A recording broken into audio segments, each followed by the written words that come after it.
नमस्कार दोस्तों, स्वागत है आप सभी का हमारे YouTube channel Rajesh Shukla blog में। दोस्तों, इस समय हम पहुंच चुके हैं प्रयागराज, जहां पर लगने वाला है माघ मेला।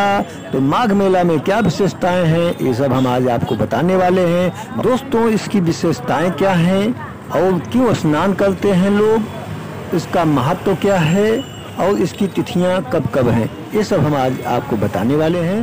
तो जो हमारे चैनल पर नए हों, जुड़े हों, वो हमारे चैनल को सब्सक्राइब जरूर कर देना, ताकि आपको नोटिफिकेशन मिलता रहे और जैसे वीडियो डालें वो आपके पास पहुंच जाए। तो आइए वीडियो की शुरुआत करते हैं।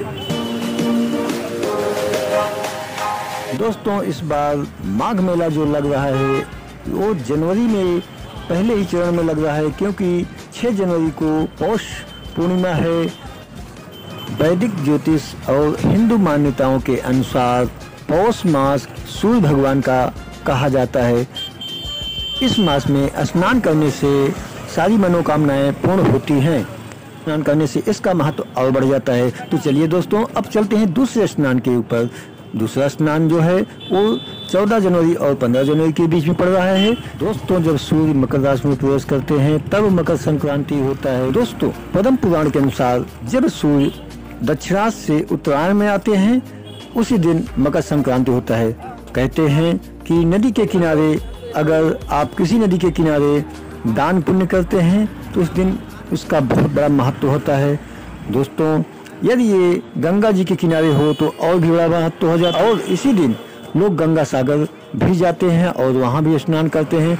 यदि आप वहाँ नहीं पहुँच पाते हो, आप किसी नदी के किनारे दान पुण्य कर सकते हैं। और दोस्तों, इसी दिन कहा जाता है कि सब सागर बार बार और गंगा सागर एक बार। दोस्तों, जैसे सूर्य मकर राशि में प्रवेश करता है वैसे ही गंगा सागर जो है वो सूखने लगता है और स्नान करने का जगह खाली हो जाता है। तो साल में सिर्फ एक ही बार गंगा स्नान करने को मिलता है। इसीलिए कहा जाता है कि सब सागर बार बार और गंगा सागर एक बार। और इसी दिन प्रयागराज में भी बहुत सारी भीड़ लगती है और बहुत से साधु महात्मा और अन्य लोग स्नान करने के लिए आते हैं, दान पुण्य करते हैं। तो चलिए दोस्तों, हम अगले स्नान के बारे में बताते हैं आप सभी को।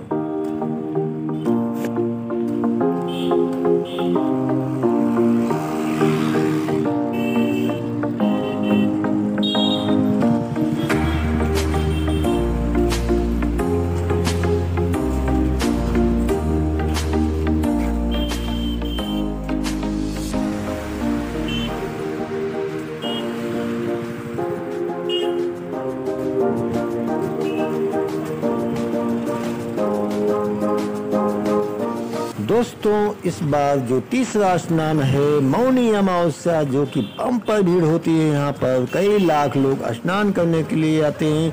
यह माघ मेले का सबसे बड़ा स्नान कहा जाता है। इस दिन बहुत सारे लोग स्नान करने संगम आते हैं। तो इस बार 21 जनवरी दिन बृहस्पतिवार को पड़ रहा है 2023 में। तो मौनी अमावस्या के दिन गंगा जमुना सरस्वती में सारे देवता आकर निवास करते हैं। इससे इसका महत्व बढ़ जाता है और संगम मेला में हजारों लोग आते हैं। इससे और ज़्यादा वहाँ का महत्व बढ़ जाता है। तो हम आपको बताते हैं कि मौनी अमावस्या जो होता है वो बहुत दूर दूर से लोग आते हैं और बहुत सारी भीड़ लगती है यहाँ पर। मौनी अमावस्या के दिन पूरा रास्ता जाम हो जाता है। आप जिधर भी जाएंगे उधर ही पब्लिक दिखाई देगी, चारों तरफ पब्लिक। और इतना गर्दी होता है कि बैठने उठने और रहने के लिए भी सोचना पड़ता है, स्नान करने के लिए भी सोचना पड़ता है। सुबह सुबह एकदम जाना पड़ता है स्नान करने के लिए। अब बहुत भीड़ लगती है। जैसे आप देख रहे हैं, सारे ब्रिज बंद कर दिए जाते हैं, सिर्फ आने के लिए अलग और जाने के लिए, और बहुत सारे लोग आते हैं। उस दिन बम्पर व्यवस्था रहती है स्नान करने के लिए और घाटों को अच्छी तरह से बनाया जाता है, लंबा घाट बनाया जाता है ताकि लोग स्नान कर सके। तो चलिए दोस्तों, अब लेकर चलते हैं आपको चौथे स्नान। अब है बसंत पंचमी, वो सब हम आपको बताने वाले हैं। चलिए आगे चलते हैं।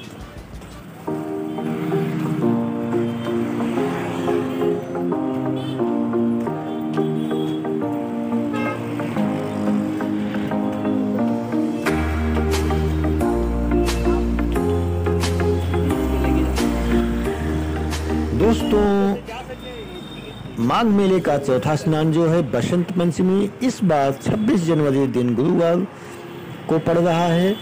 माघ शुक्ल पंचमी के दिन बहुत सारी भीड़ होती है, बहुत सारे लोग आते हैं और इस दिन माँ सरस्वती की पूजा होती है और इस दिन दान दक्षिणा देकर लोग ब्राह्मणों को भोजन कराते हैं और इस दिन बड़े बड़े जो साधु महात्मा रहते हैं वो स्नान करके अपना अपना टेंट लेकर चले जाते हैं और इसी दिन मेले का जो स्नान करने का होता है वो घटने लगता है और धीरे धीरे कम हो जाता है वो।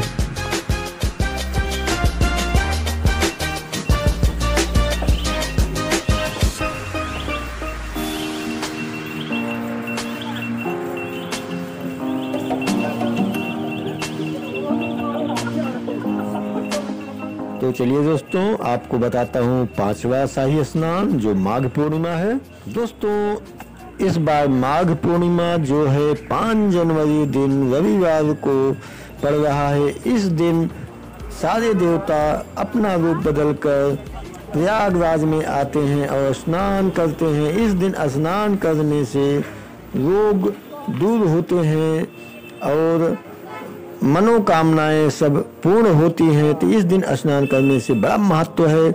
इसी दिन माघ मेले का लास्ट रहता है, लोग इसी दिन चले जाते हैं। कुछ लोग बचते हैं जो महाशिवरात्रि के दिन जाते हैं, तो उनको कुछ दिन और रहना पड़ता है, वो भी चले जाते हैं संगम की तरफ। यहाँ पर टेंट उखड़ जाता है, यहाँ पर कोई नहीं रहता, सब उखड़ने लगता है।